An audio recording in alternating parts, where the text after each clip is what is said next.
Research shows, and that is a common phrase that you hear in the fitness profession. In the health profession, research shows.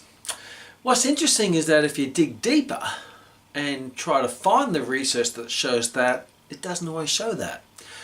I used to always believe that when someone said something confidently and they quoted research shows, then I thought, well, there must be research and they're confident and they seem sincere, therefore it must be right. But some people can be sincerely wrong, and they will just quote research shows because they heard someone else say research shows. So through the process of Chinese whispers, everyone believes that research shows, but if you actually dig deeper, it may not actually show that. I remember I learnt that lesson way back in the 80s and the early 90s when I used to actually dig into the research of certain things, and I realised that the research didn't exist, or if there was research, it didn't actually say what people said it actually said.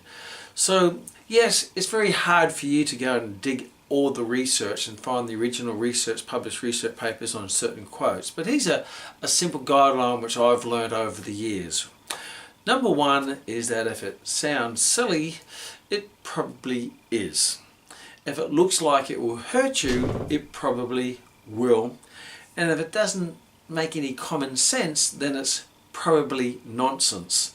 So when you come across a new training technique or a new diet or whatever it might be, and it's sort of out of the box, so far out of the box it looks a bit silly, or it doesn't make any common sense, or it looks like it would hurt you, or it looks like that you couldn't stick to it anyway, and people justify it by saying research shows, then you could probably generally ask, what research?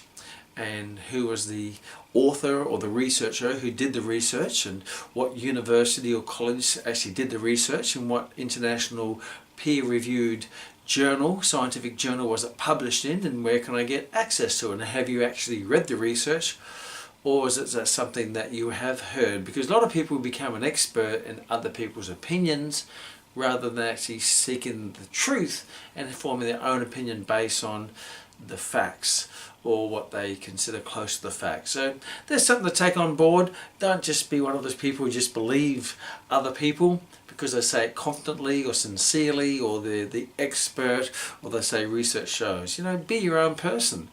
Find your own research and dig into the facts, and if there are no facts, then if it's doesn't make any common sense, then it's probably nonsense, and that would be no cow poo.